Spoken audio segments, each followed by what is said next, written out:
Exodus 2. The birth of Moses. Now a man of the tribe of Levi married a Levite woman. And she became pregnant and gave birth to a son. When she saw that he was a fine child, she hid him for 3 months. But when she could hide him no longer, she got a papyrus basket for him and coated it with tar and pitch. Then she placed the child in it and put it among the reeds along the bank of the Nile. His sister stood at a distance to see what would happen to him.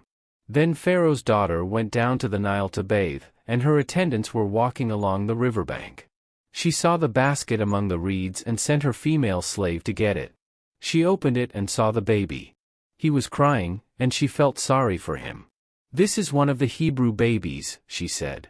Then his sister asked Pharaoh's daughter, "Shall I go and get one of the Hebrew women to nurse the baby for you?" "Yes, go," she answered. So the girl went and got the baby's mother. Pharaoh's daughter said to her, "Take this baby and nurse him for me, and I will pay you." So the woman took the baby and nursed him. When the child grew older, she took him to Pharaoh's daughter and he became her son. She named him Moses, saying, "I drew him out of the water." Moses flees to Midian. One day, after Moses had grown up, he went out to where his own people were and watched them at their hard labor. He saw an Egyptian beating a Hebrew, one of his own people. Looking this way and that and seeing no one, he killed the Egyptian and hid him in the sand. The next day he went out and saw 2 Hebrews fighting. He asked the one in the wrong, "Why are you hitting your fellow Hebrew?" The man said, "Who made you ruler and judge over us? Are you thinking of killing me as you killed the Egyptian?" Then Moses was afraid and thought, "What I did must have become known." When Pharaoh heard of this, he tried to kill Moses, but Moses fled from Pharaoh and went to live in Midian, where he sat down by a well.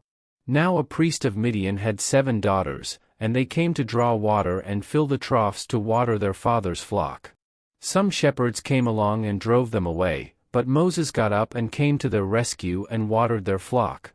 When the girls returned to Reuel their father, he asked them, "Why have you returned so early today?" They answered, "An Egyptian rescued us from the shepherds. He even drew water for us and watered the flock." "And where is he?" Reuel asked his daughters. "Why did you leave him? Invite him to have something to eat." Moses agreed to stay with the man, who gave his daughter Zipporah to Moses in marriage. Zipporah gave birth to a son, and Moses named him Gershom, saying, "I have become a foreigner in a foreign land." During that long period, the king of Egypt died. The Israelites groaned in their slavery and cried out, and their cry for help because of their slavery went up to God. God heard their groaning and he remembered his covenant with Abraham, with Isaac and with Jacob. So God looked on the Israelites and was concerned about them.